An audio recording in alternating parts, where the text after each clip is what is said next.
Some of them could collapse at any time. And the United States, which spends $1 trillion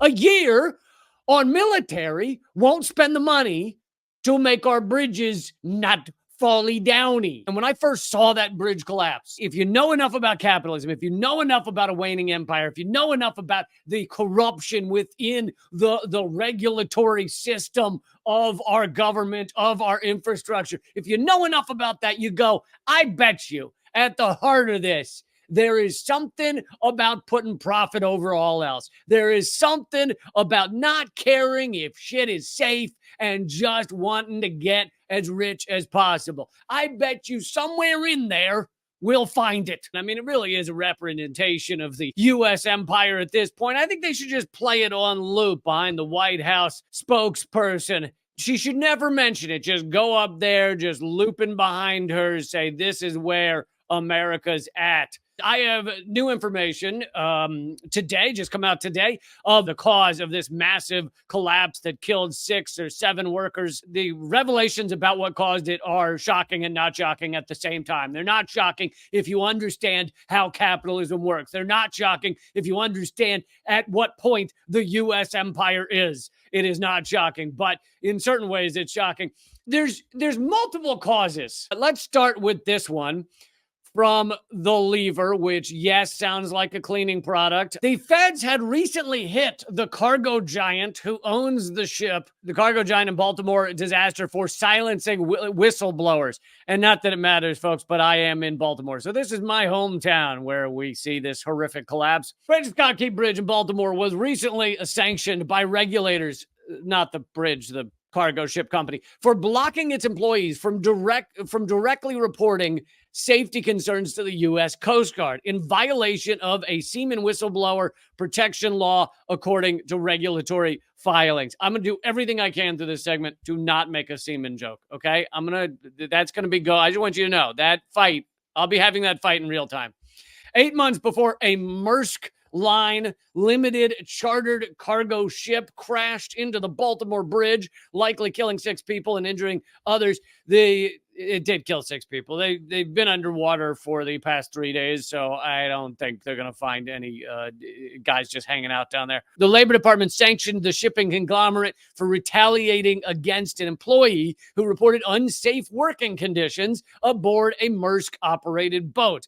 So for those of you who haven't been paying attention to the details of this, the boat lost power before it hit the bridge. So you have 2 things going on. One is, why does a bridge go down immediately when a ship hits it? That seems a little odd. But beyond that, why did the boat hit the ship? It hit the ship. Why did the boat hit the bridge? It hit it because it lost power. Why did it lose power? We don't quite know yet, but we know that company was telling anybody who's a whistleblower, telling anyone who has problems with safety, telling anyone who says that, things aren't right on board. They're telling them, don't you dare go to the Coast Guard. Don't you go to regulators. Don't you talk to anyone outside of the company. You come to us. And that is the only way that we will allow you to work here. But here's the thing. When they actually did that and come to managers about various problems on board, they're fired, which is also illegal. Federal regulators called the policy repugnant and a reprehensible and an egregious violation of the rights of employees, which chills them from contacting the Coast Guard or other authorities without contacting the company first. Maersk's reporting policy was approved by company executives. So what does this have to do with capitalism, you may ask? Some of you already know. Well, this is the gravity of capitalism. The companies take over the regulators. They take over. They do everything they can to stop workers from doing anything that could harm profits, that could get in the way. They don't care about life. They don't care about whether these workers end up dying on a ship, because if it's going to be an expensive repair, it's much more profitable to have a boat that isn't running well, that could kill people at any time, and just keep that going. Because what are you going to lose? Lose a few workers? Well, life means nothing under capitalism. There's no innate dollar amount on a human life, but there's plenty of money on keeping those ships running. So that's how capitalism works. It doesn't care about life or safety or any of those things. Officials ordered the company to reinstate the employee and pay over $700,000 in damages and back wages. They also demanded that Maersk revise its policy to allow seamen not going to do it to contact the Coast Guard about safety concerns before notifying the company. Unpermitted alcohol consumption on board, inoperable lifeboats, faulty emergency fire suppression equipment, and other issues. I won't be surprised if whatever we find out knocked out the power of this entire ship. It's rare for the entire power system and any kind of, obviously, with a ship like that, you don't have brakes. You can't just pump the brakes. You have to put the engines in reverse. That's how those ships slow down. This lost all of that power to put it in reverse at all. And so systems like that to go down, it's got to be something extreme.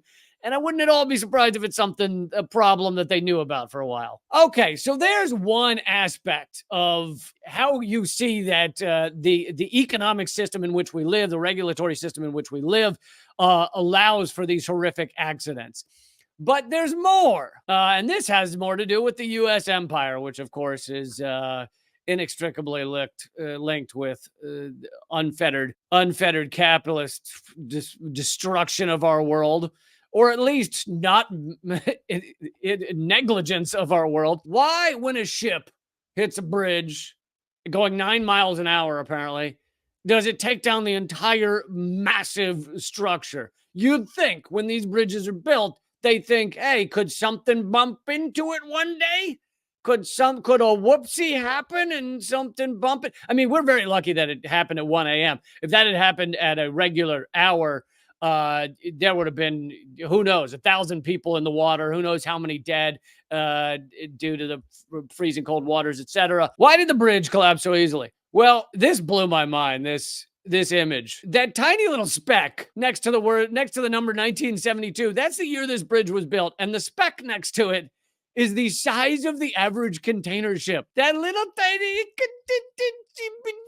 that was the size of the average container ship. By 2005, the average container ship was this size, about, 10 times the size. Let's see, it used to be 2,950 TEU. What is that, tonnage? It was 2,900 in 1972. By 2005, it was 10,000 plus TEU. That's a lot of TEUs. I'm going to pretend like I know what TEU stands for.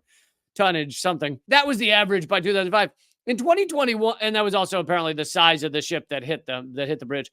By 2021, we're over 24,000 TEU. This thing is like 50 times the size of the average ship in 1972. So the size of the ship that they were expecting, if it were to hit the bridge, was tiny in 1972 and nowadays is massive.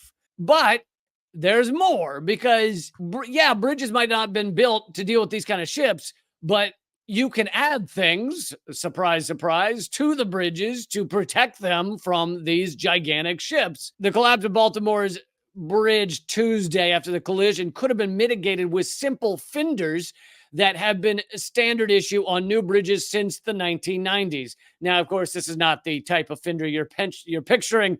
This is not a guitar. No, this is not the bumper on your car. These are massive, massive steel steel things that are put in around the trestles, around the pillars of bridges to protect them from just this type of thing. Now, these were standard on new bridges since the 1990s. And you may go, well, this bridge was built before 1990. So so clearly it would not have one of those. Well, a lot of areas of the country thought, you know what? Let's add those to our bridges so lots of people don't die. How about that? And if you were not putting money over life, if you were taking your society and building it in such a way that were positive for life and for protection and for people, you would do that. But if you're a city where you're just like, let's dump loads more money into policing and into garbage and to paying lawmakers and to paying bribes, if you're that kind of city, then you don't do this. You don't add these fenders, even if the bridge was built after the 1990s. To continue from the article, today, these fenders are standard to be installed around supporting beams for new bridges to help blunt the potential impact from cargo ships. They help combat the ever-increasing size of ships just like the 1,000-foot long Dali, that was the name of the ship. Had the Key Bridge been designed for the criteria that were developed in the 1990s, I think it would have survived the event, they said. In 1970s, when the Key Bridge was designed, ships were dramatically smaller. Already went over that. There was a similar bridge collapse in Florida where a ship was blown off course in a storm, hit a bridge, collapsed the bridge, and they said, you know what? We need to make sure this doesn't happen again. And so we're going to put these fenders around these bridge pillars to make sure this shit doesn't happen again.